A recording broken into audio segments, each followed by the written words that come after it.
Things just got worse and worse and worse as the night went on. Again, valiant effort down the stretch for the Bucs. Just too little, too late. Let's go down and we'll see what Coach Fletch and the rest of the crew has to say. As always, go Bulls. So let's head into the locker room right now and see what the guys have to say about that one. Wow. Where do the Buccaneers go from here? What an incredible atmosphere. What a good win for the Tampa Bay Lightning. They snapped a 7-game winning streak. How we feeling, Bucs Nation? It's time to party, baby.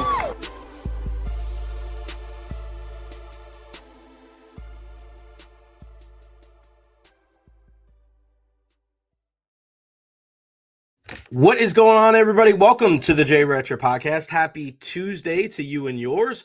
A great show yesterday, an even better one today on the program. We got the heavy hitters out here. Sometimes I got 5 guests, 4 guests, 3 guests. We got 2. But we got 2 huge names joining us on the podcast today. The great, the Hall of Famer Ronde Barber joins us at 12:30. He just texted me to double confirm he is in. He will be here at 12:30 today. Ronde Barber will join the program to discuss the upcoming Valspar Championship. We know how involved he is with Tracy West and everybody over there with the Copperheads in Innisbrook. Cannot wait to get out there next week.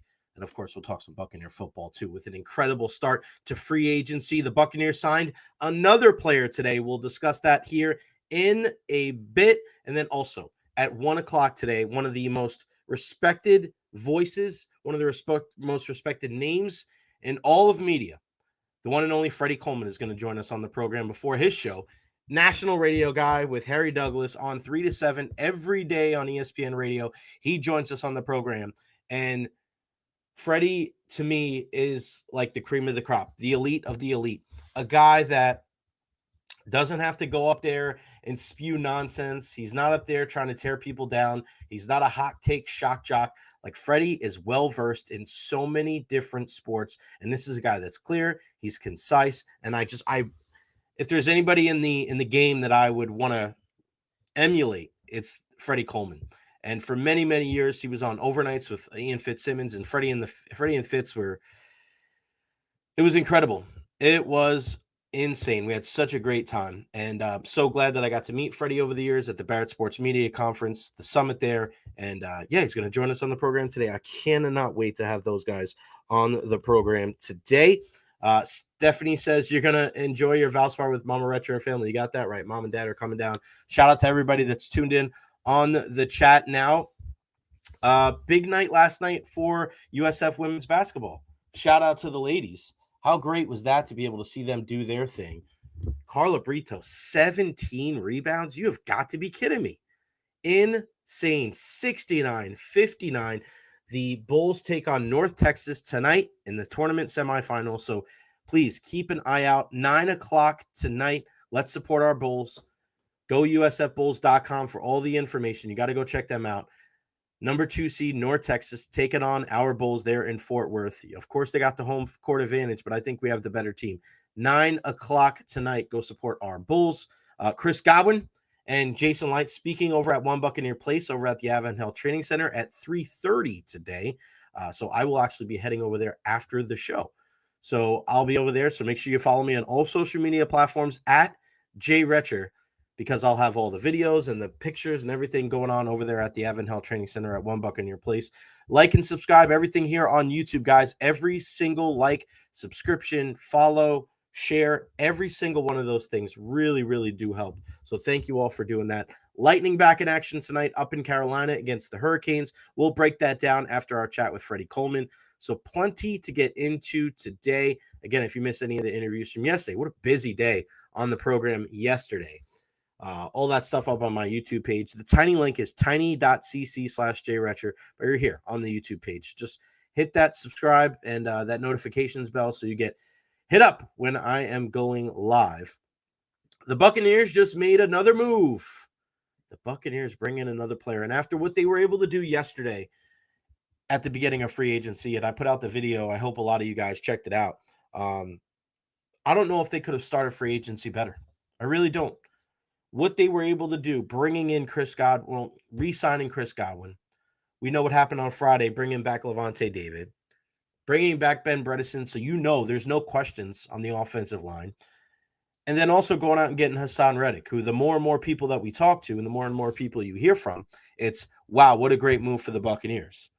If he would have gotten traded probably to anybody else but the Jets last year, he probably would have been in a position to sign a long-term deal. But the Buccaneers are going to be able to take advantage over that situation last year where the Jets clearly did not identify what Hassan Reddick really wanted. He wanted a long-term deal, and he wasn't going to play until he got one. And then he got to a point where he was like, hey, man, all right, I'll play on a one-year tender, but I'm not going to sign something long-term here. This is the reason why the Eagles got rid of him. And it makes sense for the Eagles to get rid of him because look at what Philly does. They stack their pass rushers. They stack their offensive linemen. They pay their offensive linemen, but the guys on the D-line, they don't necessarily pay those guys because they know it's a rotation, and they'll let those guys leave, right, if you're not willing to kind of take less than market value. And if you're Hassan Reddick, then at 29, 30 years old, you're like, hey, this could be my last chance for a long-term deal. Why not try to go get it? It's a business, right? That's the business of football. I don't hold that against him one bit. He goes into this year with the Tampa Bay Buccaneers with no ill-conceived notions, with no miscommunication. He's not going to go into this year thinking, all right, the Bucs promised me this or the Bucs said this. He knows that he's here for 1 year. And for all the people that are kind of bashing him like, oh, man, he's a malcontent and he's not going to be able to fit in. Why? Why do you say that? This is a business at the end of the day. And every single time that Hassan Reddick was upfront with what he wanted and the team obliged, the guy had a 10-plus sack season.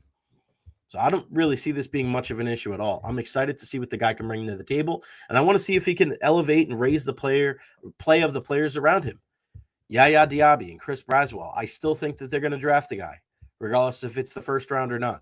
They still need to fortify that position. Keep building, keep throwing assets at it. And if they do that, I think they'll be in good shape. The Bucs did make a move today, and that was bringing in punter Riley Dixon. And I mentioned this on the program yesterday. This is why you want to tune in every single day at noon. If you remember what I said, one position that the Buccaneers have to address, and I'm not saying in the draft, I'm not saying with a top pick, but they had to find a punter. Last year, we were wondering, is Jake Camarda going to be that guy? Because he was incredible. When he was punting, when he was tackling, remember the smart play that he had a couple years ago? Picking up the loose ball, going down, punting it down the field. Like, everybody thought that Jake Camarda was going to be a guy you can build around, and he fell off a cliff. What a precipitous fall. And you knew that the Bucs had to make a move. They had to bring in possibly a veteran. That's exactly what they did. Riley Dixon from the Broncos, a 2-year deal worth $6 million. This is a big dude. 6'4", 221. Listen, you want to talk about filling the gaps, filling the holes of positions where you need, you're not always going to get the top guy, right? Which is fine. But if you're going to get a solid veteran, if you're going to get a guy that can do the job, right? I got no issues with it. How many elite punters are there really out there? Is that stuff really moving the needle when you sign a punter? No. But give me a guy that's consistent. Give me a guy that's been around the league. I'm a huge proponent of this deal. I think it makes a lot of sense. And one thing that you have to be able to do is you got to win the special teams battle. We've been so good with Chase McLaughlin. I think the return game has gotten a little bit better. But you're looking at a guy like Riley Dixon, again, 31 years old, been around the league, and let's see what he's got.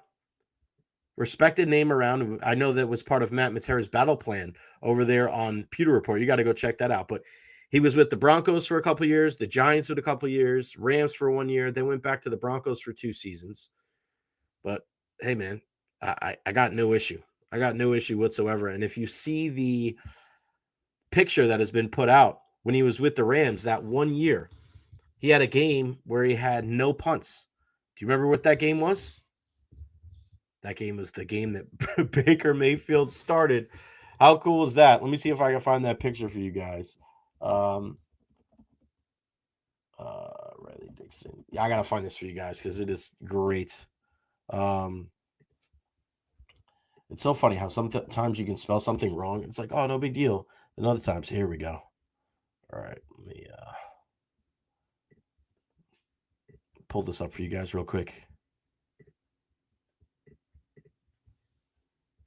Oh, there we go. Look at that. My first ever 0 punt game. Thanks, Bake. Merry Christmas. You remember that from almost 3 years ago. And now, oh man, how crazy is that? Look who liked it. Jake Camarda. Oof. That's rough. I didn't know that when I looked at this before. Oh my gosh. Well, there you go. So there he returns. Riley Dixon with the Buccaneers. And again, a solid vet, bringing him in here today. And you're seeing other moves around the league, but it's not, and we say this about the Lightning too, it's not always about like those flashy top end deals. It's about putting guys in the right spot to help you succeed. And sometimes it's the role players. It's not always the Patrick Kanes and the Vladimir Tarasenkos of the world. Sometimes it's the Oliver Bjorkstrands and Yanni Gords. And we're hoping that that type of thing works this time with the Buccaneers and, of course, with the Tampa Bay Lightning as well. Not the only move that has been going around in the NFL free agency, a lot of stuff. I mean, you're tracking all of the moves, and Daniel Jones signs a 1-year, $14 million contract with the Indianapolis Colts. He could have went back to the Minnesota Vikings, but now he's going to be in a clear-cut competition with Anthony Richardson for the Colts starting quarterback job in 2025. And if you are a Gators fan or you followed Florida in college, you knew that Anthony Richardson, as gifted as he was, he had issues being accurate with the football. And now you're seeing at the NFL level, not only does he have those problems, but he also has trouble staying healthy. When you run the football that much, that's an issue. When you're tapping out of games, that's probably not good. So now you bring in Daniel Jones, a former first-round pick himself, to compete with Anthony Richardson. What do you think that, like, I always feel like how teams deal with their quarterback tells you a lot of whether they trust that he's going to be their answer for the future, or if they're kind of like dipping their toe in the water, or if they're not sure. If a team is sure about their quarterback, they're willing to move heaven and earth to make sure that that dude feels comfortable and that there's no discrepancy whatsoever that he's their man. Just look at what Josh Allen got from the Bills. They have 4 years left on his deal.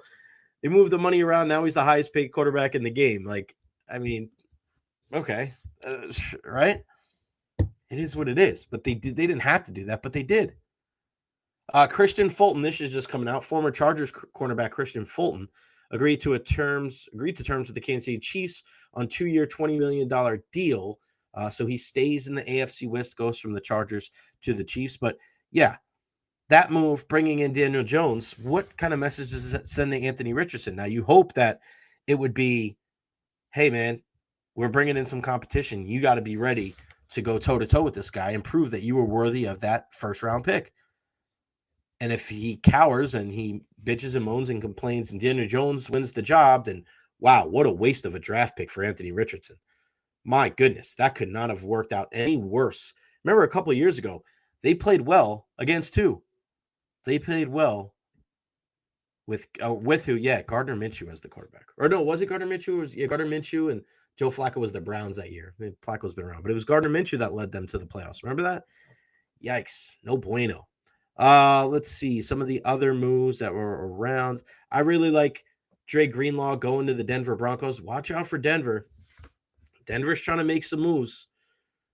And with Sean Payton, I know a lot of people, here in the Bay Area don't like the guy, but he got a lot of respect around the league. So something to certainly be cognizant of. There was a trade earlier today. The Texans traded left guard Kenyon Green to the Eagles for C.J. Gardner-Johnson. Eagles getting a 5th round pick in 26, Texans getting a 6th round in 26. And it, with Green being a former 1st round pick, I know a lot of people are wondering why the Eagles would make that move. Well, you're going to make this move because you feel like getting a guy that hasn't lived up to expectations in Green, you'll be able to get your hands on him and turn him into an elite offensive line. 15th overall pick in 2022, 6'4", 325. It hasn't worked out. But if you're going to go to one spot, I think the Eagles are the best spot for him. This means that Mekhi Becton is probably moving on. They were able to take that former left tackle, former 1st round pick from the Jets, kick him inside, and he helped them win a Super Bowl. So to get rid of C.J. Gardner-Johnson, okay, they look at some of the other guys that they have. I think they can fill in those spots. He's a guy that's been around the league. He's still got a lot of love for Philly. If you check his social media, still got a lot of love for talking smack too. But this makes a lot of sense for Houston, who lost their starting safety Eric Murray to the Jaguars, so it helps them. I just think it's a move where possibly they can both win. Richie Grant leaving the Falcons on the way to the 49ers. Elijah Campbell, Dolphins re-signing him. Ife Milifanu going from the Lions to the Dolphins. Speaking of the Dolphins, a big deal there as the Giants add another free agent to their defense, and that's Javon Holland, a safety who, in my mind, one of the most underrated players in the entire game. And the Giants are really beefing up their defense. It's so strange to watch how poorly that they've played over the last couple of years because there are some really good players. When you look at what, Kayvon Thibodeau, okay, I don't think he's reached that lofty status, but he's not a bad player. Brian Burns is a heck of a pass rusher. Dexter Lawrence is one of the best interior defensive linemen in the game. They got Bobby Okereke, who's good. You got a guy like Tyler Nubin, who played well, a safety out of Minnesota, who, of course, with Antoine Winfield Jr., very familiar with that. But they're attacking the defense here in free agency, getting Javon Holland, getting Paulson Debo, the cornerback from the New Orleans Saints, Chauncey Golston, the defensive lineman that they were able to pick up from the Dallas Cowboys, and then Roy Robertson Harris, a veteran defensive lineman. So they're trying to build. Defensive lineman going from Washington to now Minnesota is Jonathan Allen, a 3-year, $60 million contract. This is a guy, when you look at what the Vikings are able to do with that pass rush, man, I trust the Vikings. There's a lot of moves that these guys make, and I'm very curious to see with the quarterback position. Are they going to just rock with J.J. McCarthy? Is that it? That's going to be their guy? All right. Are they in on a veteran? Because we're still waiting to see what Aaron Rodgers does. We're still waiting to see what Russell Wilson does. But I really like what Minnesota has in certain spots on the defensive side of the ball. And, Johnny Grenard, he's a guy that can cause some damage on the outside, picking up a bunch of sacks. Thought they were going to miss Danielle Hunter. Of course, he's a great player, but Jonathan Grenard stepped up in a big way. Now Jonathan Allen in that 3-4 base defense, Washington's going to do what they can to kind of control the line of scrimmage once again. Let's look at some of these other moves that have happened here recently. Jordan Mason, 49ers, tendered with the second-round tender. He and, who was it, Jalen Warren got the same deal with the Pittsburgh Steelers. Just trying to make sure I get everything. Landon Roberts, deal with the Steelers, 1-year, $3 million deal. He was with the Steelers as a free agent on a 2-year contract. So, a lot of updates there when it comes to free agency. And, I just saw this come down. I want to notice that in as well. But, obviously keeping a close eye on everything that the Buccaneers are doing. And bringing in Riley Dixon as the punter. Big move for them today. Do they make any more moves? I don't know. I do not know if that is going to happen. Just looking on Twitter now. The 49ers have lost 10 players this offseason that have combined to appear in 536 games for the franchise. Wow. And they moved on from Kyle Juszczyk, too, who I know a lot of people were not thrilled with. And, I mean, you look at the fullback position, how many are there in the league? There's probably about, 7 or 8? Not that many. So if he moves on, I'm sure somebody out there that deploys a fullback is going to want him. But I don't know. Do they even go back with a fullback, right? Because you're losing Deebo Samuel. You're losing him. You got Christian McCaffrey. You got Brandon Ayuk. What are you going to do with Brock Purdy? Are you going to pay Brock Purdy? Are you comfortable paying Brock Purdy right now, knowing that some of his weapons are gone? You still got George Kittle. That's good. Some other great news today, and it was announced earlier this year, but officially announced on behalf of the American Athletic Conference. But Amir Abdur-Rahim named honorary coach of the year for the American Athletic Conference. And, man, sometimes it's just bigger than basketball, right? And I still can't believe that this is where we're at. And I want to show you guys the picture here.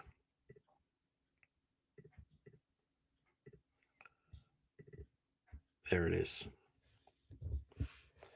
Amir Abdur-Rahim, honorary coach of the year in the American Athletic Conference. And you see, we'll show you in a second. Still kind of crazy that he's gone, to be honest with you. Really is. And the men are in action Thursday night as they start off their AAC tournament. But, man, it's so crazy. It's just time flies, man. It's been, 6 months since he's been gone? And he just made such a profound impact here on the Tampa Bay area. And it's just your heart goes out to his family. And this whole season has been such a struggle for the Bulls. And, you see people on social media talking about, oh, well, they should get rid of Ben Fletcher. This team is underperforming. Or I can't believe that people will be talking smack about this team. I cannot believe that people will be questioning the job that Ben Fletcher and Michael Kelly and this team did this year. What they had to deal with is something that is so unfathomable that if there's ever a team that's going to get a pass, this would be the one. Now, does that mean that Ben Fletcher's job doesn't need to be, examined at the end of the year? No, I think that's part of the gig. I think you do that with every coach, right? You have to decide whether you want to kind of keep, stay on course, or do you want to kind of refresh this thing and kind of, start with a clean slate? And by saying that, we know that the impact of Amir Abdur-Rahim will never go away. It will never dissipate. He'll always have an award in the American Athletic Conference. He'll always have the student section there at the YC named after him. But after the season, there's going to be, discussions had. But notice that I said after the season. After the season. Don't need to be doing that right now. Right now, let's support these guys. Let's support them in postseason play. And let's hope that they can, find a way into the NCAA tournament. Get hot at the right time. It's been a struggle. But, man, think about how everything would change if this team won the AAC. Sign me up for that. That'd be amazing. Shout out to Jameel Reynolds, made the second team all-conference as well. CJ made the all-freshman team. And, again, the women in action tonight at 9 o'clock. Shout out to Carla Brito, 17 rebounds in the win. Let's give you any of the other information. I know I saw today that it looked like Jay Monahan, the leader of the PGA, was talking about how they're working on bringing everybody together, PGA and the Live Tour. He was giving credit to President Trump. I don't know if that was a political move or what. But Justin Thomas, even himself, said he's past the level of exhaustion when it comes to the talks. They just don't really know what's going on. And you see some of these guys, they get together, they play in the majors, and now like they go their separate ways. And Live Golf, as much as they're making a ton of money, it's different. It's different. Nobody can even tell me. I mean, you can tell me a bunch of different PGA tournaments out there. How many can you really say about Live Golf? Not really. Maybe you can tell me where they play them at, but you're not sitting there, oh man, I can't wait for Live Golf. Like, it just kind of falls in your lap. And that's why it's so important to be able to tune in and to be able to support the Valspar. Cannot wait for that next week. Again, all the information up on ValsparChampionship.com. John Gruden only Thursday 1 to 3 at the Hooters Owl's Nest. Tickets on sale right now. Peter Malnati was on the Golf Channel earlier today. They announced a couple weeks ago the Valspar extends the title sponsorship of the tournament through 2030, and some big names already locked into play. We're 6 days away, guys. It'll be here before you know it. But looking at some of the guys that have already, and I'm looking at it right here. Looking at some of the big names. We've got Adam Scott in there. We've got Sepp Straka in there. Jordan Spieth is in there. Justin Thomas. Obviously, Peter Malnati's coming. Shane Lowry's coming. Matt Kuchar's going to be there. Tom Kim's going to be there. There's some huge names. Huge names. One of my Will Zalatoris, a lot of the great young players in the game. And when they come out once, it seems like they just continue to come out. Akshay Bhatia, a lefty. We remember Akshay from years ago. I interviewed him when I was on WDAE. And to watch Akshay, and I was like, man, look at this skinny kid. Look at this skinny guy. No way he's going to be like, you don't want to judge a book by its cover, but you're like, how hard could this guy hit the ball? How far could this guy hit the ball? And then you watch him play. You're like, holy smoke. It was almost going back to remember Pedro Martinez? Remember him pitching for the Boston Red Sox? He was a skinny dude. Skinny dude. And you're like, he can't throw that hard. And then here it comes with big ass hands and those long fingers. He's throwing like 96. Nuts. So Akshay Bhatia, a certain guy to be able to follow. But again, all that information, ValsparChampionship.com. Anybody watch Monday Night Raw last night? That was a crazy experience as well. Seth Rollins and CM Punk in just an absolutely incredible steel cage match. And who shows up out of nowhere but the tribal chief, the head of the table, the original tribal chief, Roman Reigns, pulling Seth Rollins out of the ring. So, quote unquote, he won that steel cage match. Roman actually hit him with the stomp, and then Roman goes inside the cage as CM Punk is getting consoled by Paul Heyman, and then he spears him. So you're looking at probably a three-way match at WrestleMania between Roman Reigns, Seth Rollins, and CM Punk. Sign me up for that. All right, Ronde Barber is going to join us here in a couple minutes. Again, for those of you just joining us, Riley Dixon, the signing for the Buccaneers today, 2-year deal, $6 million to bring in the veteran punter. Love the move. Let's get a guy that can boot it all the way down the field, pin these teams deep. You already got Chase McLaughlin there. These are the type of moves that you want to make if you're a team, and I've been saying it all along. It's about doing all the little things, and this is for every sport, doing all the little things. You can't have a great offense and a great defense, and then you have a punter that's shanking every other punt. You can't have a great offense, you can't have a great defense, and then have a field goal kicker that is not automatic from at least 40 to 45 in. Right? You have to be able to have smart return players in the kickoff return and the punt return game that are going to change the field position for you. These are the little things that the Buccaneers are focused on, and that is what great teams do. Great teams aren't just trying to go out there and win in the offseason. They're not trying to go out there and just make all the splash signings and say, wow, look at me, look what we did. Because more times than not, it doesn't work out. Find where you need help and plug them with really good players, solid veterans, and good contributors to the locker room. And I think that's what they've done so far.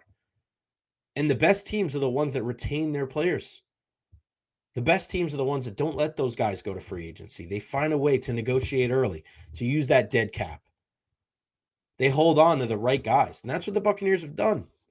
Think about how many times you've seen a guy re-sign with the Bucs in the last 5 years. How many guys have re-signed?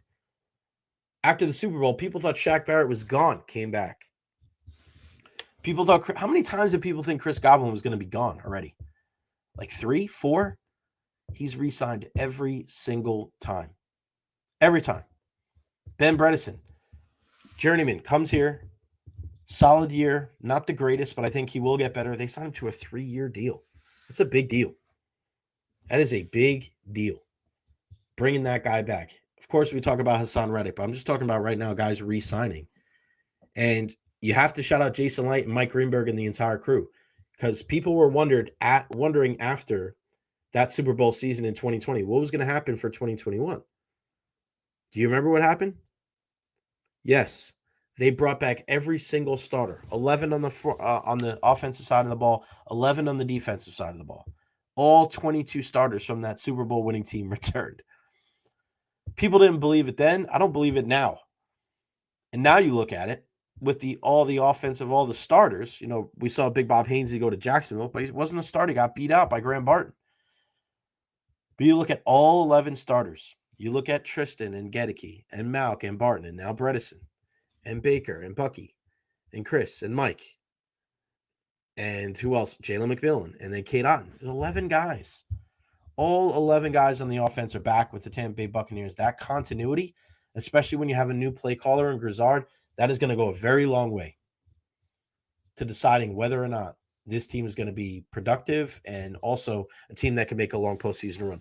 Look at what everybody else is doing in the division. The Falcons are trying to find an answer for Kirk Cousins. Can we trade him somewhere? Michael Penix is going to be our guy. They're still on the hook for all that money. They lost their center. They have a couple of safeties, right, with Simmons and with Jesse Bates. That's great. You have Matthew Judon. But I don't hear the same kind of optimism out of the ATL like I heard last year. Everybody kept saying that the Falcons won the offseason, but, they just won the division once again. They were able to do a little bit of everything during the regular season. Even though they went through a slide, they were able to bounce back, and they were ready to go. They win the division. They bring back all these offensive players, and they're retaining these guys that are lifelong Bucks. Guys that start with the team, end with the team. And speaking of lifetime Buccaneers, let's bring him in right now. The Hall of Famer, Ronde Barber, co-general chair of the Copperhead Charities, our good pal, Hall of Famer. What's going on, Ronde? How are things? What's up, Jay? How you doing, man? It's good to see you. Good. It's good to see you, man. How excited! I said yesterday, it was fantastic. It's wonderful to be a Bucks fan. When you wake up, and I know Twitter was kind of crazy yesterday, but when you see Lavonte and Godwin and Bredesen and go and get Hassan Reddick, I mean, yesterday was a great day to be a Buccaneers fan, wasn't it? Well, first day of free agency is always kind of hectic, but I'm happy that Jason Light and Mike Greenberg and those guys work deals to keep our players. I mean, Lavonte is going to play here forever. I mean, he's got 2 more years before he passes me. So I'm not. He was the last guy that I played with. If you remember, Jay, he was the only guy on the current roster that I played with, and I think he's trying to get me. I got to talk to him, man. Yeah, you got to let him know, man. Don't be taking my record. Don't be taking my record, Lavonte. Exactly. I'm so glad that he was able to come back and the impact. And I said this yesterday, and you're the perfect person to ask this. Yeah. I feel like the way that the organization is right now, and again, not taking anything away from the first Super Bowl championship team, but I feel like because when Tom came here and the trickle down effect of Tristan and Antoine and Mike and Lavonte, like I feel like the chemistry and the vibes and the culture right now is as high as it's ever been. Do you agree with that? Well, that's the reason why these guys want to be here. I mean, people talk about Chris Godwin probably leaving some money on the table in free agency. But why wouldn't you want to be part of what the Bucs have going on in this time? I mean, we're 5 years away removed from a championship. You've won 4 straight division titles, been to the playoffs 5 straight years. The nucleus of your team is probably about as good as any in the league. If you think about quarterback, middle linebacker now with Lavonte coming back, left tackle. You got some young prospects that are going to be really good on this team, and why wouldn't you want to be a part of it? And I think Jason and his staff have done a great job building, their roster intentionally with guys that, first of all, love football, that it isn't always going to be about money, and then guys that they know they're going to come to work every day and try to be the best part of something for Tampa Bay. And I think that's probably the reason why these guys continue to stay and be part of what they have going on.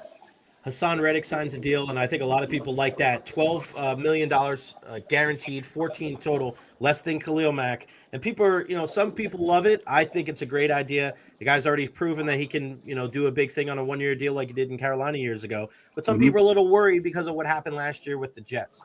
And I think people don't realize, like, sometimes there is a business of football, right? He thought the Jets knew that he wanted a long-term deal, and they didn't promise him that. And that's why he kind of held out. So I don't necessarily hold that against him, Ronde, going into this year because he knows it's a 1-year deal. Well, that's exactly what I was going to say. The situations are completely different. The Jets assumed a contract, from Philly. We, both sides of it in this arrangement understand that it's a 1-year deal and that he's going to have to prove it, and it gives him incentive. I mean, obviously the guy's talented. I give him a lot of credit for kind of, redefining himself as a player, because I was telling some people earlier, Hassan came into the league drafted by Arizona. Bruce Arians actually drafted him, and they didn't know where to play him. He was a stand-up linebacker. He was an inside linebacker. He was an outside linebacker in a 4-3.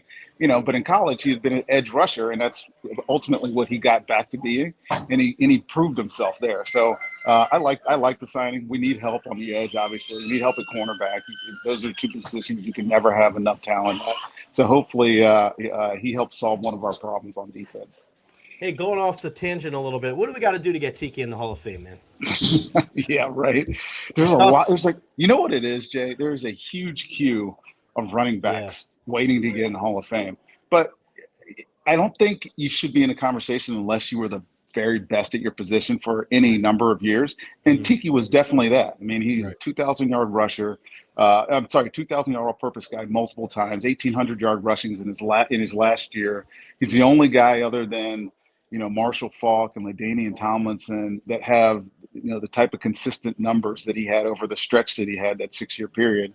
And he's the only one of those guys ever that have like 1,000 yards return yards. So his resume is what it is. And you take the fact that he's the New York Football Giants all-time leading rusher, and I think that the argument is easy to make. But I would say, to be a contrarian, there's just a lot of guys, man. Yeah. Corey Dillon, Fred Taylor, Ward Dunn, 10,000-yard rusher.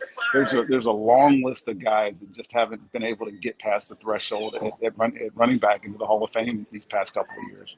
Well, you and I will definitely be supporting him the entire way. That's for sure, my friend. Watching him my entire life up there. Valspar's coming up next week. I cannot wait. My mom and dad fly down every year from New York, to get the heck out of the cold that Tiki's in, and then also to be able to come down, man. We just sit by the 8th green, and it's just amazing. We have such a great time, which I parred last Monday, which I was pretty happy about. That's a pretty tough par the way the course is playing right now. It's crazy, man. Yeah, they say take your medicine, get out of the. I'm like, I learned that quickly.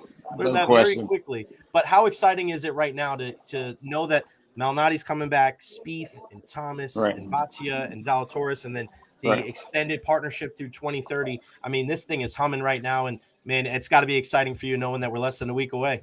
Right, you just nailed all of my talking points, especially the Valspar partnership renewing through 2030. I mean, that's a big deal. Obviously, the business of golf has gotten tougher over the years. It's harder to put on a PGA Tour event. We got new funding models from the tour. The purse obligation goes up every year, and it makes it hard on the charities. In fact, this year it's really hard on Copperhead charities. But we have a goal and initiative to give money back into our community, and we're going to make sure we do that.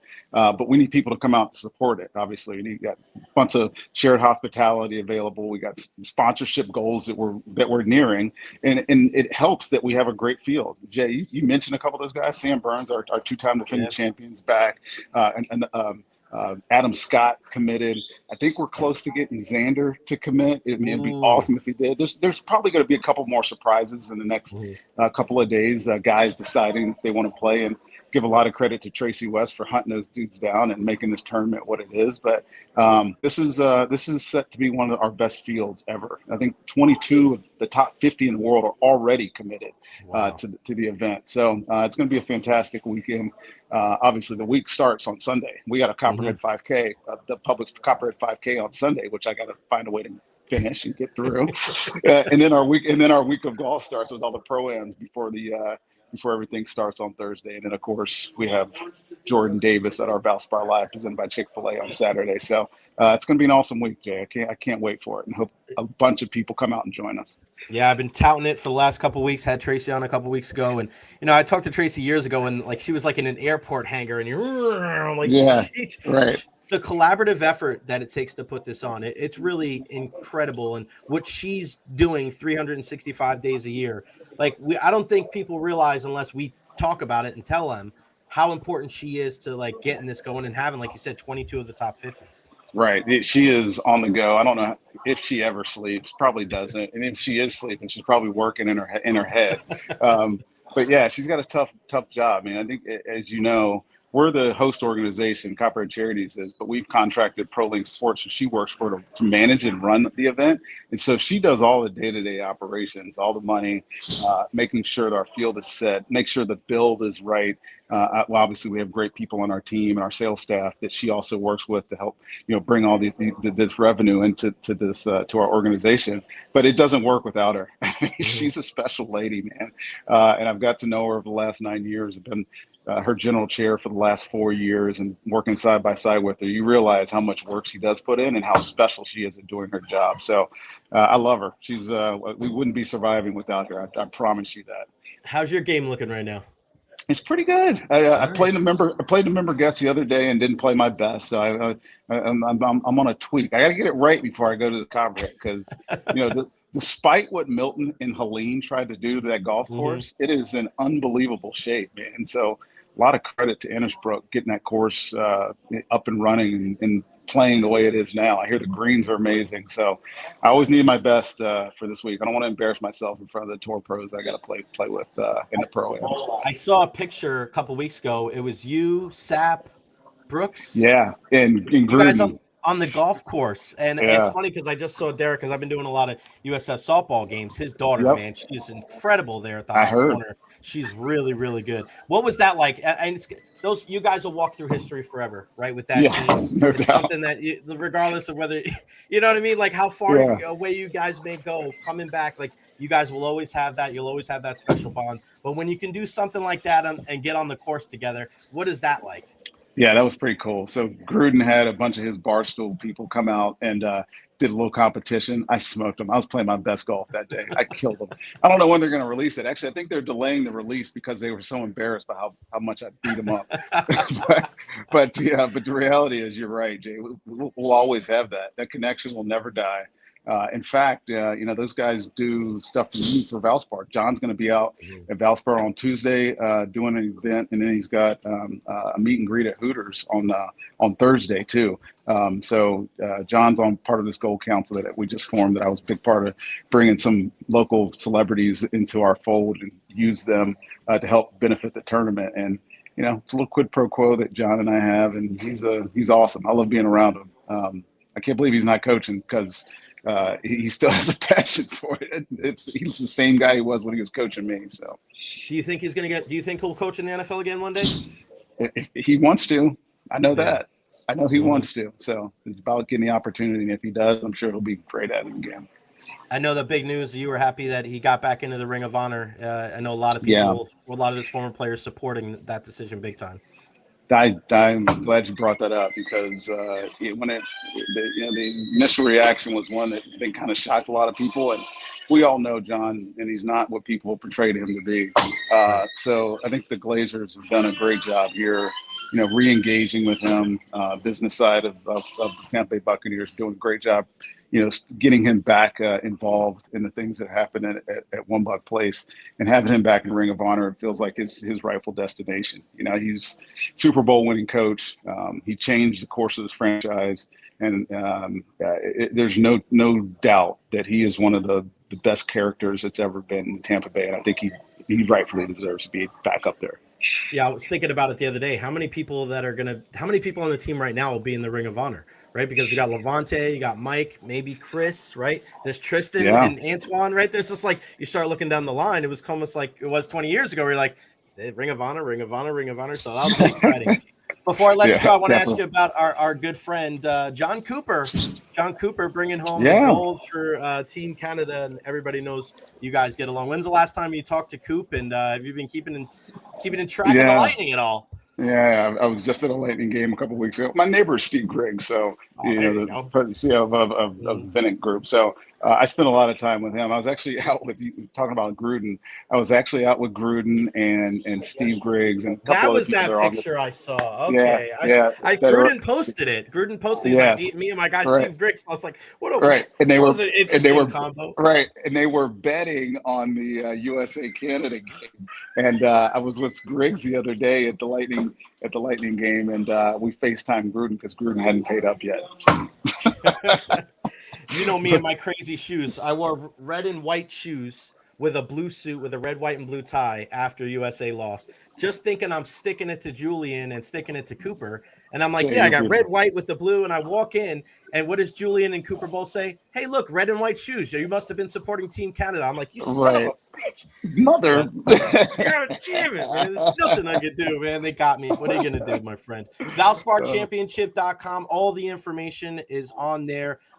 Get on out there and support. Of course, support the Buccaneers, but support ValsparChampionship.com. We'll be out there Friday and Sunday, Ronde, so hopefully see you out there. And thank you for joining me today and everything that you do for our community. I know we talk about Tracy not sleeping. You don't get much shut eye yourself, my friend. I know. Yeah, especially this time of year. But I appreciate what you're doing, dude. Appreciate you backing us up and getting us some airtime here. Hopefully get some ticket sales out of it. And by the way, I see your Manchester United flag back there. I know we're struggling, but I'm still always going to be a United fan.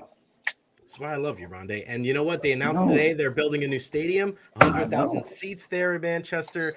Shout out to our guy Brian Ford hooked me up with some tickets last year to go to Manchester. Right. So they built that new stadium. Me and you were going. We'll broadcast from there.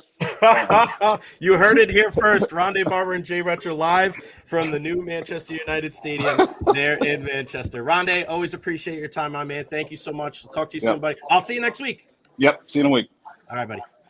Good stuff, man. The Hall of Famer, Ronde Barber. You heard it. You heard it. We're going to Manchester. We're going to do the show from there. He's the best, right? I mean, come on. He's the man. He's the man. Just there's certain people that when you interview, when they get off air, you're just like so happy and excited. And he's one of those guys. He's the best. How's everybody doing today? Everybody doing well? Let me know in the chat how you're doing. And if you want to be part of the super chats, like we saw yesterday, if you want to be part of the super chats, feel free to donate $1, $2, $5, and we'll read your questions on the air. Yeah, that was a lot of fun. But again, ValsparChampionship.com, all the information on there. Listen, if you want to go Saturday, the Jordan Davis concert, how great is that? You buy the ticket for Saturday, all day full of golf, and then you go to the concert at night. So it's almost like a country concert in the golf. And for those people out there, let me tell you, some people will, and this is what is one thing that I always want to do here on the program is I want to make sure that you guys know that there's no BS, there's no fluff, there's all information of like, this is what really happens, right? So I know there's going to be some people out there that are like, maybe I'm not into golf. Maybe my wife's not into golf. Maybe my husband, my girlfriend, whatever, they're not into golf. It doesn't matter if you're into golf or not. My mom, you saw her on the show last week for International Women's Day. She's not a big golf fan. She's not.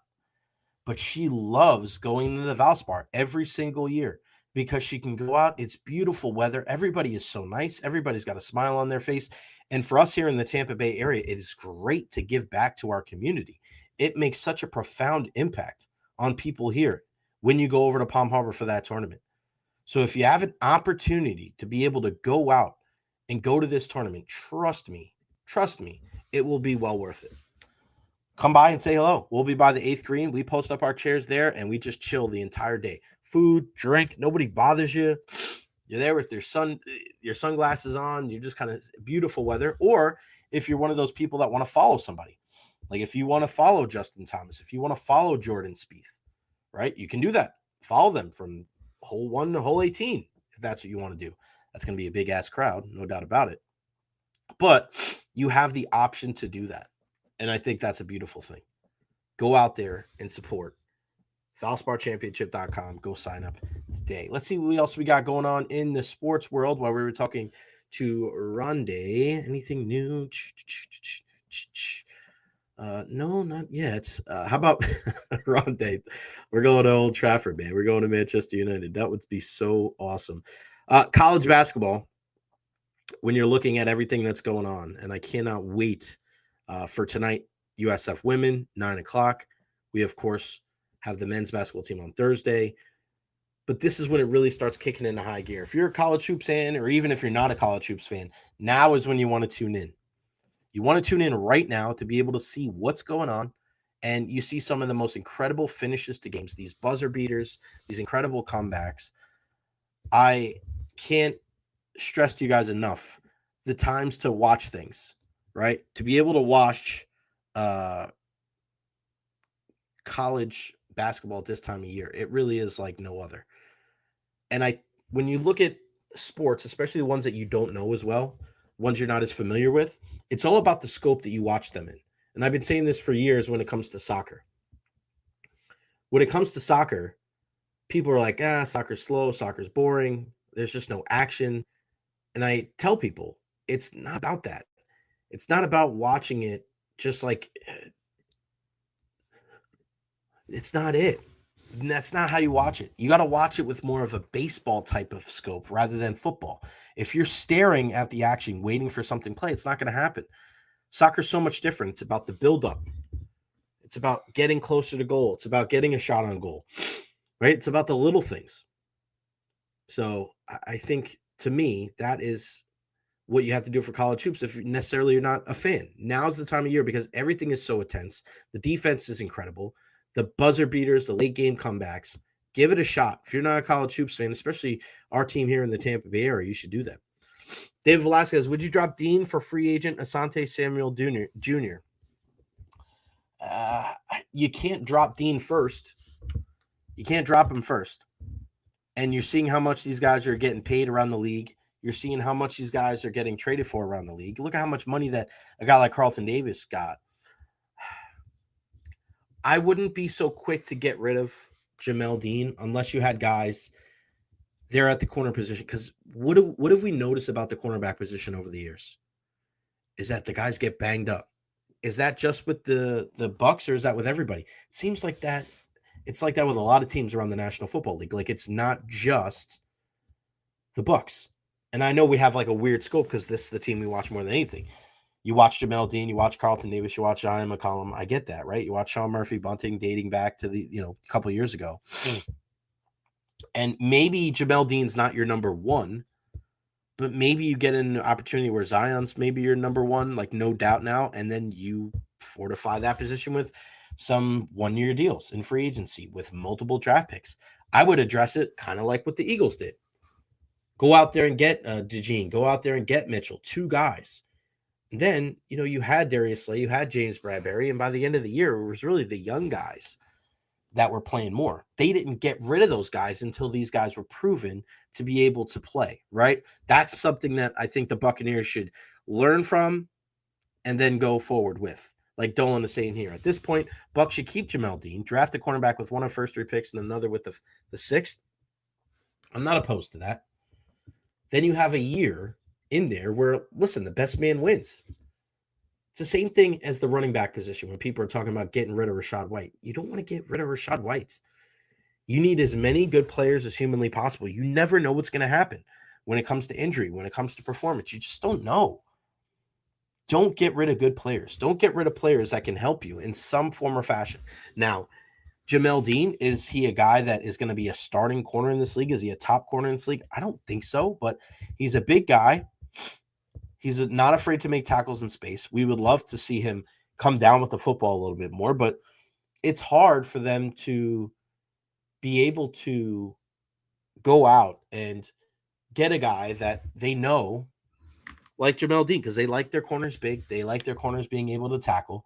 That's why I asked that question a couple times to our friends over at Pewter Report, saying, are they going to change it up a little bit? Instead of going after these big corners that aren't necessarily ball hawks, but can tackle in space, guard some of these bigger guys, do they change their ways and maybe draft a guy that's under 6 foot? But man, he is all over it. He's all over it. He can guard anybody because he's so quick, and he comes away with the football. We would love to see a Diggs, right, on the team, a Deron Bland, somebody like that. It seems like Dallas does such a great job of picking up those guys that can come away with some interceptions. Let's see. CB and RB, you can never have enough. I agree with that.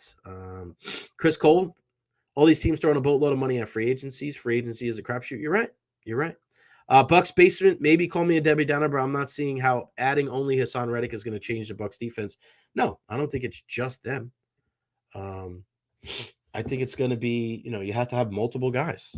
You have to have multiple guys that you have on the defense. And like Dolan says, Bucs defense will be a work in progress. Offense going to do their part, convert more first down so that defense can stay on the field. And thank you, David. Yeah, the Pollen's doing a number on me today. I'm trying to stay with you guys and battling. I'm battling through it, baby, but I'm here with you, having a good time here on the Jay Recher podcast. I do love you all. Make sure you follow me on social media and like and subscribe. Hit that notifications bell so you know when we go live all the time here on the podcast. But yeah, it's going to be a work in progress. But I'm hearing what you're saying, Bucs Basement. You're not just looking at Hassan Reddick and going, boom, mic drop. That's it. That's all they needed. It's not. They need another guy out there. Whether it's a draft pick, whether it's another free agent, I think you address that in the draft now. Cornerback position. And it's not just one guy. We've heard this. What were we talking about yesterday? I forgot what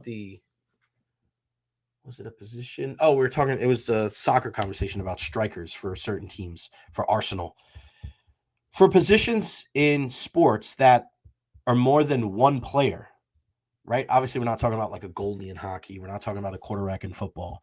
But when you look at certain positions in the game, you need numbers. You can't just rely on one guy to change the entire landscape of everything.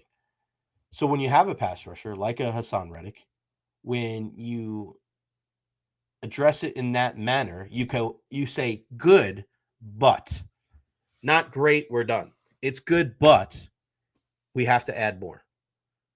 And I know a guy like Yaya Diaby wants to be considered a elite pass rusher. Well, you're an elite passer rusher when you can consistently get over 10, 15 sacks a year. He hasn't gotten 10 once yet.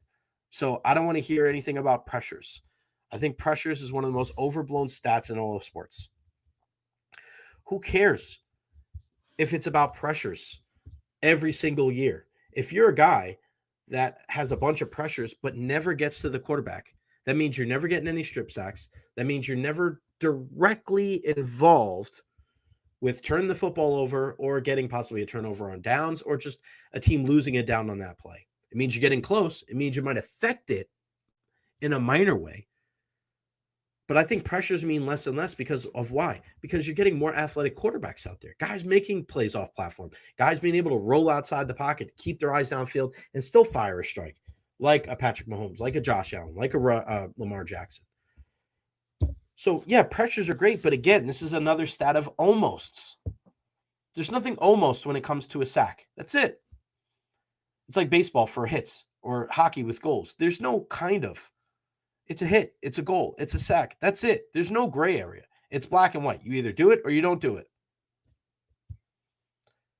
Stats like that are pressures, disruption, okay, that's a start.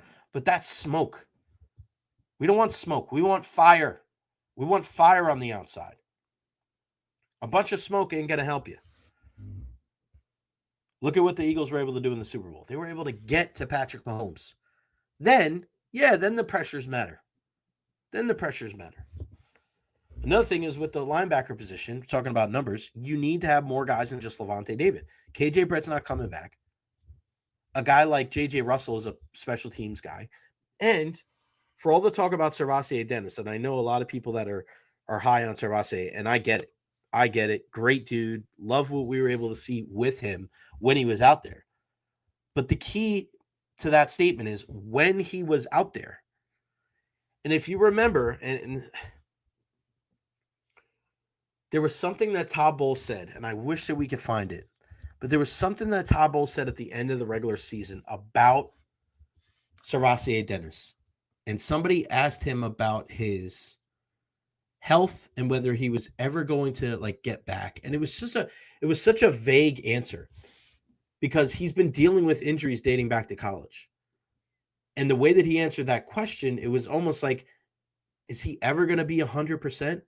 And that stood out to me. Like, usually when a guy's hurt and he's out for the year, kind of like what we saw with Chris Godwin, right? He's out for the year. He'll be back next year. Surgery, off-season, training, physical therapy. He should be back to normal, right? We didn't get that with Servassier Dennis. There was a lot of cloudy comments and a lot of opaque responses when people were asked about him. If he's healthy, yes, I think that's an answer. And here's the thing. Even if, now Lavonte's back, and even if Servassier Dennis returns and he's 100% he can play, I still think you need to address the position. Because you can't rely on him to be healthy for a 17-game season, can you? Press conference for Chris Godwin is going to be at 3:30 today over at the Avon Training Center at 1 Buccaneer Place. I will be over there after this. So again, this is why you want to follow me on all social media platforms, Facebook, YouTube, Twitter, Twitch, TikTok. I will be there. And then as well, like and subscribe on YouTube. Chris Godwin, as many people have said, leaving $20 million on the table to return to the Tampa Bay Buccaneers. But if you've been listening to me this entire time, I told you 99% of players in sports, it is about the money. And I don't begrudge them for that. Go get yours. This is such a short period in your life when you're going to be a professional athlete. If you think that you need to cash in, and that is important, that generational wealth that's not just going to affect your family, but the next generations of your family, I don't think anybody should tell them that they're wrong. But there is that 1%. There is that 1% that leaves that money on the table. And I told you before, it happens after the fact, not before the fact. I don't want to ever hear a player say, or anybody ever saying the player, it's not about the money. The only way that you can prove that is by showing me after the fact. Don't tell me with words. Show me with actions. And that's what Chris Godwin has been able to do. Leaving $20 million on the table. Could have went to Jacksonville, could have went to New England, but he stayed here because he knew that this was the place for him. He knew that he was going to be able to grow with Mike Evans and Baker Mayfield and this entire Bucs offense. All right, let's bring him in. One of my favorites, the one and only Freddy Coleman. And I introed you before. I said, in a world where everybody wants to be a hot take and a shock jock, you are all about substance. You got style too with the glasses and the reggae day yesterday. I'm so appreciative of you joining me, my friend. Thank you so much. Oh, always appreciate you, Jay, and the kind words as well, my friend. And we family do things for each other, especially when we care about family. So really appreciate you having me on. Yeah, you got me in as soon as I see you put some, it's so funny. You have such an impact on my musical intake because you play something on the show or you'll post something on Twitter and then all of a sudden I'll be like getting in a mode and then I start going, oh, there's my Damian Marley phase. Like that's, I start going down the rabbit hole. I'm like, oh, the Whalers, here we go. So yeah, I love that. And you've always done such a great job of incorporating the music. And I just read the article that my old boss, John Mamola, wrote about you for the BSM. Talking about inclusion and talking about making sure that, we are grading and we're judging people by the merits of what they can bring to the table, but also being cognizant that it needs to be more inclusive. How great was that to be a part of that article with John?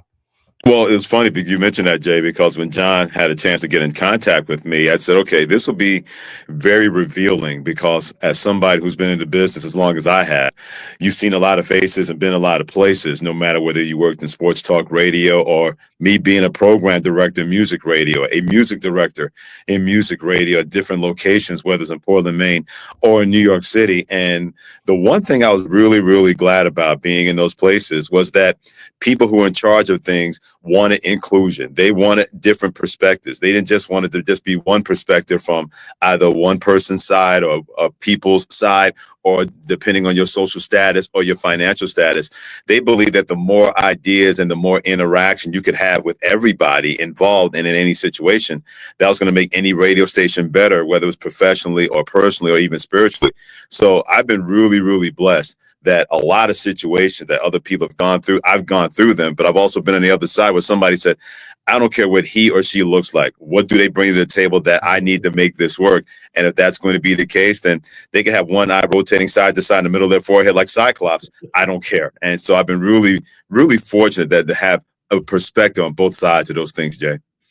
I know you're doing such a great job with our guy Harry over there, and it is weird to turn on the radio at night not to hear you and Ian. And I've been on with you guys back talking about boat parades years ago, and I used to call in. Like I know you had that such great chemistry. Not saying you don't have it with Harry, but that overnight, it's a timing right of your life because everybody else might be like winding it down for their day, and you're turning it up.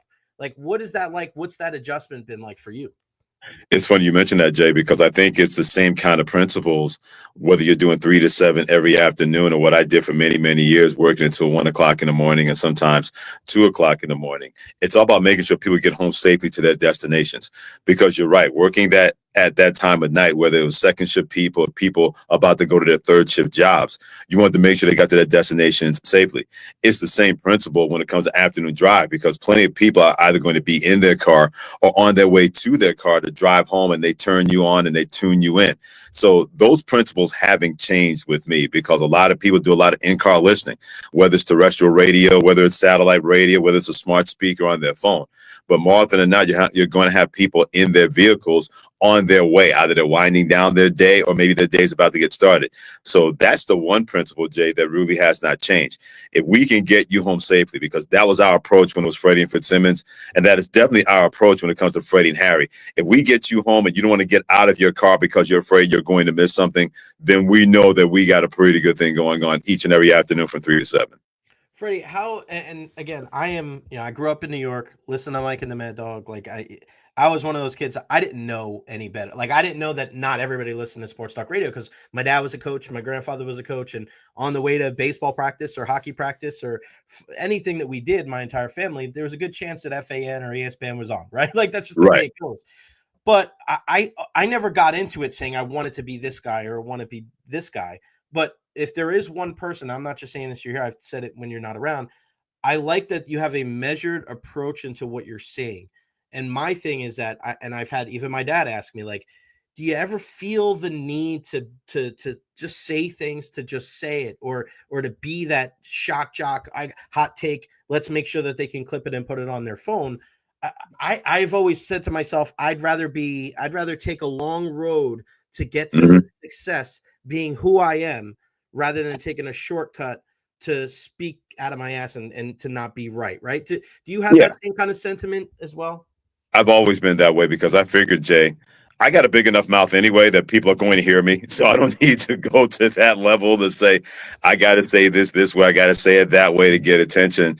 I've always gotten attention by opening my mouth. I must have driven my classmates crazy when I was a young kid growing up in Brooklyn, New York, because I know my teachers, the one common denominator they would tell my mom and dad was, he talks a lot, but he knows what he's talking about. The kids may not like it, but I appreciate it. So I was able to look at that and say, okay, I don't need to just say something just for effect in our business, because it can be very easy to be seduced by that to get attention. Right. If you have to do that to get attention, then it's not going to work out, especially if that's not your personality. Now, if that's who you are, you should never, ever change that. If you're the kind of person that wants to be bombastic and have that kind of sense about you to put those things out there in your way at that velocity and at that volume, then you know what? Have at it. If you like it, I love it.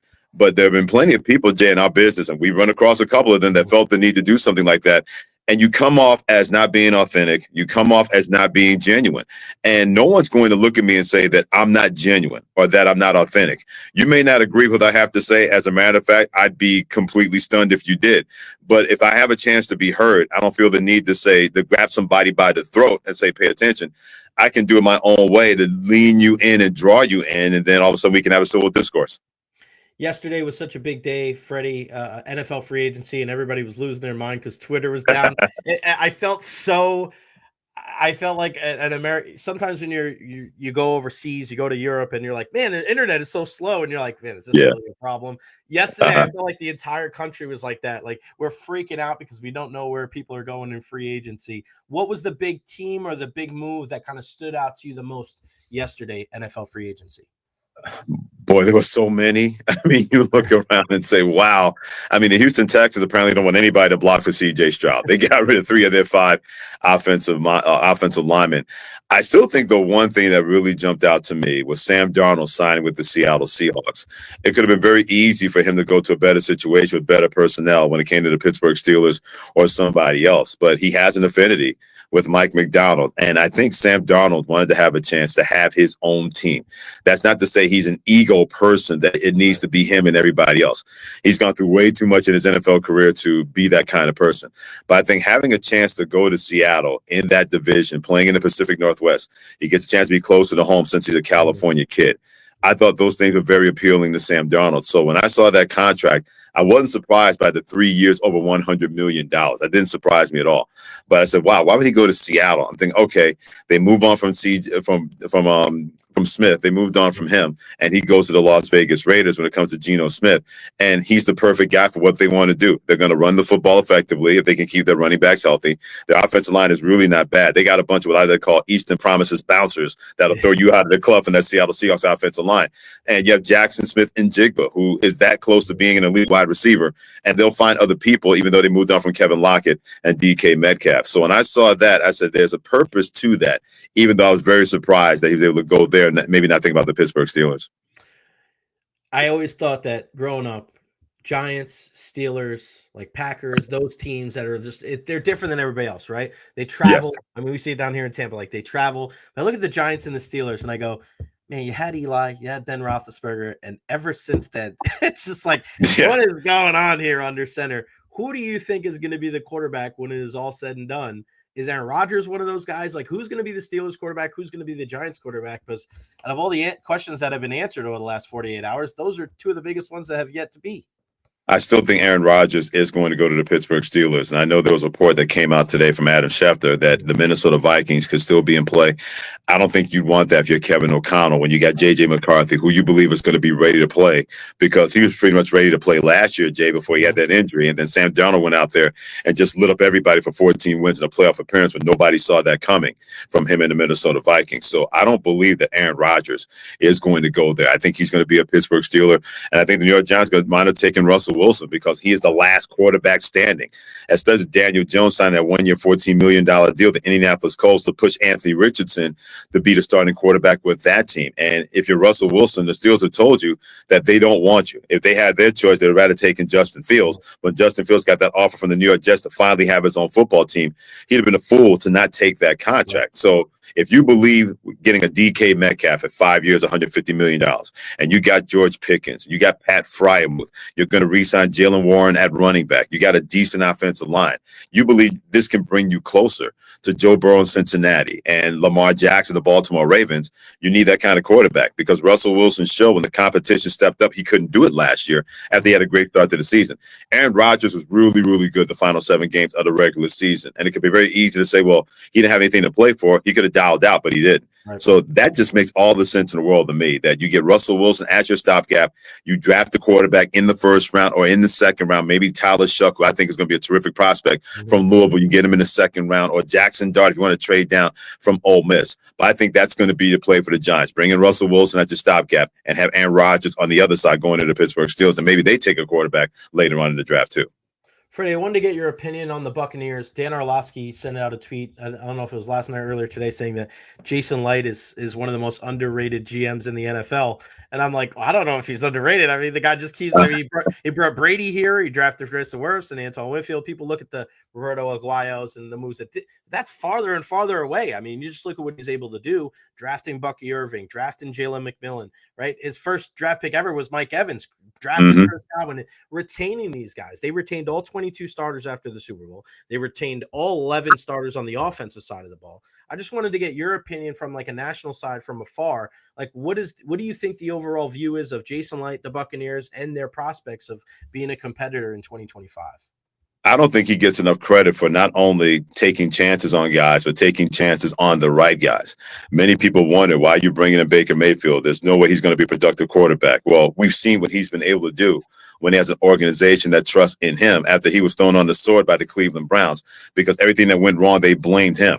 And Jason Light said that guy can play for me. And now you look what he's been able to do when he had a chance to be paired with Mike Evans and Chris Godwin and having that underrated running game. They've done a really good job, Jason Light, not only keeping the guys they want, but then going out and get the pieces they're going to need to move up in a loaded NFC now, where you got Minnesota, where you got Green Bay, you got Detroit, you got Philadelphia, you got Washington, you got the Los Angeles Rams. You got some bruisers in the NFC that can play any kind of style, that can get after any kind of way. I love what he's been able to do, because he's recruited players for his own division, but you're also able to go somewhere else and win anyway, and you're not going to have a team run away from you.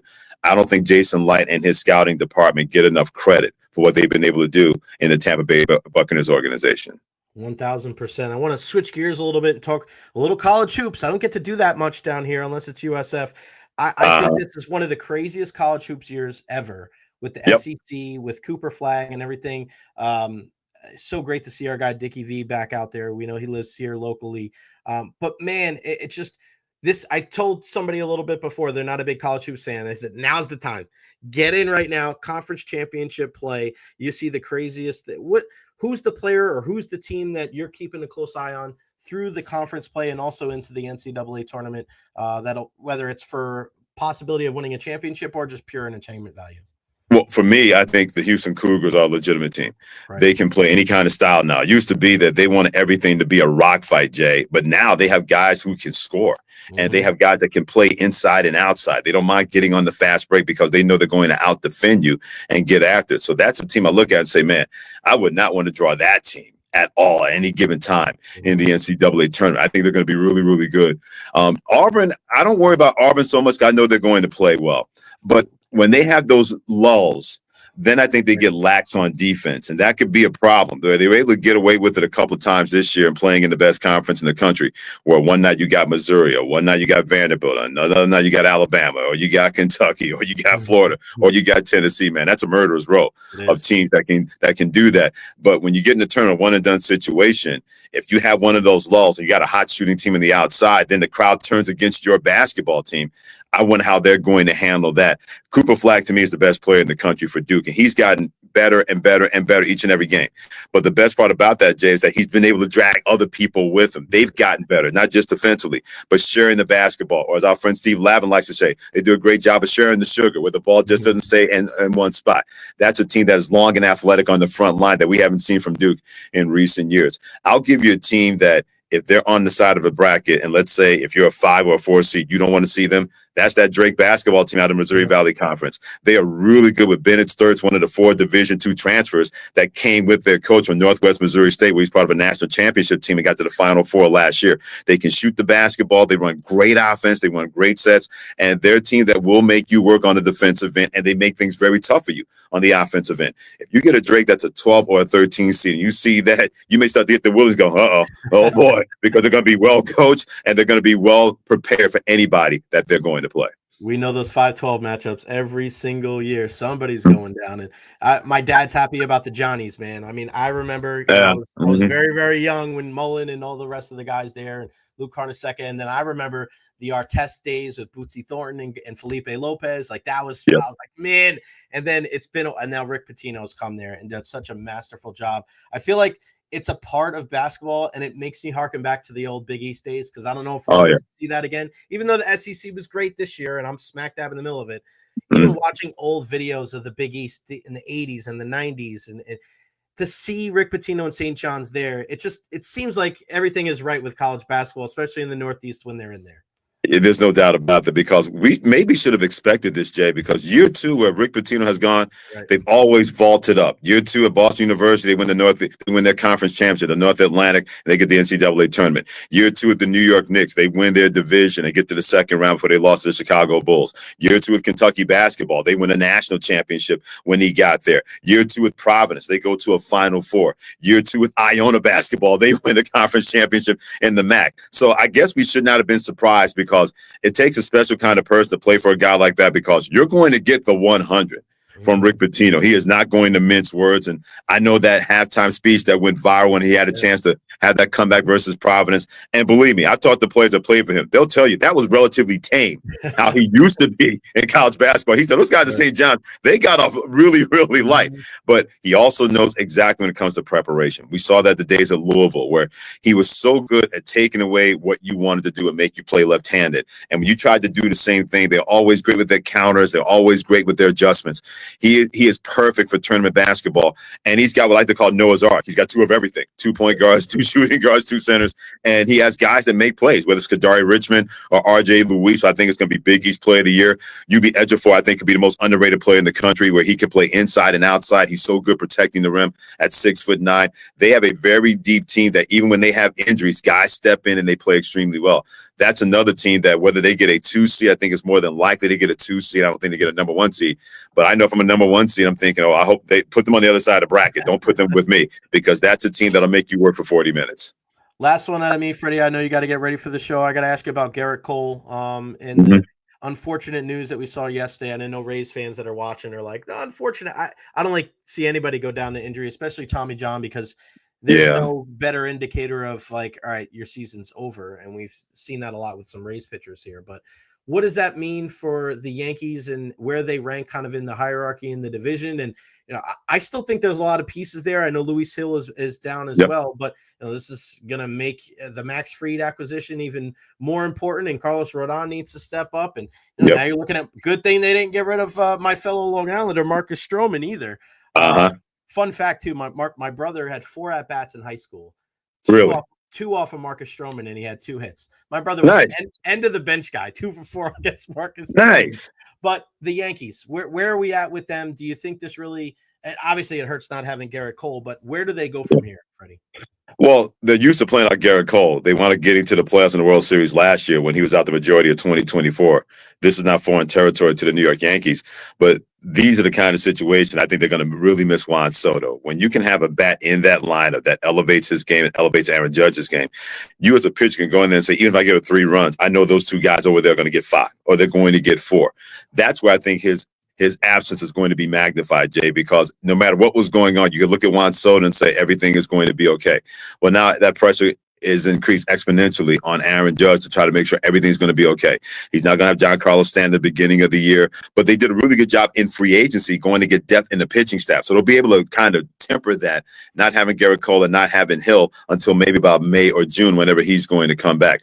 There's still talent in this baseball team that I still think the only team that's better than them right now going into the season are the Cleveland Guardians. They're really, really good. Yeah. They can pitch it. They can pick it. They can hit it. They play tough for 9 innings. They're the kind of team that you don't want to see in a street fight in an alley because you're thinking to yourself, man, I'm going to get my behind kicked, and if I don't feel like that, I should. That's the kind of team the Guardians are. And then they have the motivation from a team that they believe they were that close but could not get those clutch at-bats in the final games of the American League Championship Series against the New York Yankees.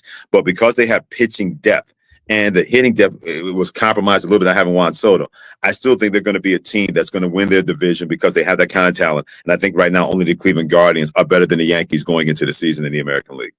He's Freddy Coleman, 3 to 7, Freddie and Harry, ESPN Radio. Freddie, I'm so grateful for your time and your mentorship, your friendship. Continued success, my man. I tune in as much as humanly possible when I'm not running around like a maniac here in Tampa. Keep up the great work, my friend, and I'll see you again soon. Thank you again for joining us. My pleasure, Jay. Can't wait to chop it up again with you soon, and take care and enjoy March Madness as well. Yes, sir. Thanks, Freddie. You're welcome. All right, good stuff, Freddie Coleman. Listen, man, a wealth of knowledge. A little bit of everything from Freddie, right? I mean, football, basketball. You want to talk about national guys that have earned it? Freddie earned it. Freddie earned it. I love it, man. 2 great guests today with Ronde Barber and then with Freddy Coleman. It just doesn't get better than that. Man, I can't express my gratitude enough. All right, so good stuff. I'm trying to look and see if there's any other breaking news. It's so funny how one day everything is so fast. Everything's like quick hitter, boom, this happened, and then day 2, you get some, it trickles out. Let's see. The Texans re-signed MJ Stewart. Remember him? Mario Edwards Jr., bringing him back. Yeah, the Texans, like, what are they doing with the offensive line? Oh, they just signed Laken Tomlinson. Okay, left guard there. They must have looked at their O-line and have said, we got to do something. I don't think that's really earth-shattering news because you look at what happened last year in that game in the playoffs against the Kansas City Chiefs. Like, there was nothing that they could do to keep C.J. Stroud off of the mat. You have to protect him. He's your most important asset. You have some great wide receivers out there, but if the quarterback doesn't have time to find him, like, what the heck is going on? What is your choice? I don't know if you have one. So a big shout out to Freddy Coleman for joining us, bringing that aspect up about the Texans getting rid of 3/5 of their offensive line. Got to be able to run the football. Joe Mixon's coming back. Where do they stack up? Because you have a lot of conversations about the NFL, and we're talking AFC only. I think you have to be very cognizant of where you rank all of these guys, right? Because you're looking. I'm going to look at the teams right now while I have you guys. Okay, so you're looking at the AFC, and you're looking at teams that are going to be no doubt contenders for the championship next year in the AFC only. The Bills, no doubt, with Josh Allen. The Ravens with Lamar Jackson. Do the Bengals come back with Joe Burrow? I think they'll have a puncher's chance. They got to start good. They got to start well. Steelers, maybe. Texans, Colts, Jaguars, Titans, Broncos, Chiefs, Raiders, Chargers. So there's like 4 contenders and then a playoff teams, right? What happens with Miami next year? What happens with the Patriots in year 1 under Vrabel? Do the Steelers with some of those good defenders? Do they do a better job when they finally settle on a quarterback? What happens if it's Aaron Rodgers, right? Houston's one of those teams. Jacksonville is one of those teams. The Chargers are one of those teams. The Broncos. So there's kind of like the 4 top dogs there in the division, and then there's that kind of next step, the next generation, right? Who's going to take that next step to be in that conversation? Because right now, the conversation is 4 guys when it comes to quarterback. It's Burrow, It's Lamar Jackson, it's Josh Allen, and it's Patrick Mahomes. Who is going to infiltrate that top 4? Who's going to make it a top 5? Who's going to bump one of those guys down? Because if they don't do that, then we're just talking about the same thing. Every single year, it's going to be one of those 4 teams. The NFC, I think, is a complete crapshoot. Philadelphia, are they going to be the strong favorites? Probably. Jalen Hurts, Saquon Barkley, and the crew. Yeah, there's no mistake there. But when you start looking at some of these other teams, everybody expects Washington to take a step in year 2 with Jaden Daniels and Dan Quinn, but that doesn't always happen. There's going to be another team that does what Washington did. Maybe not go all the way to the NFC Championship game, but they're going to be able to kind of step up and make some better plays. Who's going to be that team? What happens with Jordan Love? What does J.J. McCarthy do in year 1 with Minnesota? Does Detroit bounce back? No, listen, Detroit losing both of their coordinators, it's going to hurt. Aaron Glenn to the Jets, Ben Johnson to the Bears. What happens? Speaking of the Chicago Bears, they're doing a good job of building that offensive line. So it's much more of a crapshoot, I think, in the NFC than there is in the AFC. Something to certainly be aware as we get closer and closer. And then a lot of those questions, I think, will be answered, obviously, when the games start. But the draft is going to change a lot as well. All right, before we get out of here, because I do got to get ready to go to the Chris Godwin thing. This is a crucial road trip for the Tampa Bay Lightning, and I'm going to tell you why. When you look at what's going on in the National Hockey League, and you look at especially the Eastern Conference, for such a long time, we looked at the Bolts and we said, all right, they got to try to get back into the hunt in the division, and they have all of these games in hand. Now you look at it, they only have 1 game in hand on the Leafs and the Panthers. The Leafs are 3 points ahead of them. The Panthers are 5 points ahead of them. That number 2 seed is going to be very, very important when you're playing, and it looks like, if everything goes according to plan, it looks like it's going to be the Maple Leafs, right? You want to make sure that you have home ice advantage in that 2-3 matchup. Once you get past there, it's kind of a crapshoot. Whatever happens, happens. But right now, with 63 games played, with 19 games left on the schedule, you have to try to win a good 12 or 13 of those games. Now, the Bolts with a 8-2 record in their last 10. We know that they've played much better as of late. But you look at what their next couple of games look like on the schedule, and it is so pivotal for them to be able to stay in the conversation when it comes to, if not the 1 seed in the division, but definitely the 2 seed. You go to Carolina tonight. You go to Philadelphia on Thursday, which is a tough place to play. And then you go to Boston on Saturday. You don't really know. You don't really know what happens up there. You thought that they were going to handle Boston easily last Saturday. They weren't able to do that. You come home Monday night against the Flyers and then back on the road for 3 in Dallas, who's obviously changed their team in a big way. Their first trip to Utah and then to Vegas to play the Golden Knights. I'm really looking at these next 7 games, and the Lightning have to, at the very least, go 4-3. I'm hoping 5-2 or above. John Cooper always wants as many points as the road trip. It's 6 road trip out of 7, 6 road games out of 7. He's going to want 6 points. I want more than that. I want more than that. I think on those 6 road games, you got to go 4-2. I think you want 8, because we're not just talking about making the playoffs. We're talking about your seeding. And this is an opportunity for you to grow, an opportunity for some of these younger guys to understand, like, all right, this is where it's at right now. And now that you have Oliver Bjorkstrand here, you have Yanni Gourde here. Now let's settle in. And I'm a little, I got to be honest, I'm a little worried that there is going to be a little bit of a drop-off over these next couple of games. You can't use that as an excuse. You can't use that of, like we're trying to figure each other out. No. Lock it in. Lock it in. Line 1, you know who it's going to be. Looks like Victor Hedman will probably be back in the lineup tonight. But you got to see Point Kucherov and Gensel in line 1. Got to see Cirelli, Hagel, and Bjorkstrand in line 2. I want to see Nick Paul in the middle on line 3 with Yanni Gourde on the left, with Gonsalves or Chafee on the right. And then Gergensons, Glendening, and one of those other forwards on the 4th line. And if that doesn't work and the bottom 6 don't contribute, then you need to look at bringing guys up or possibly having Isaac Howard up when the Michigan State season is over.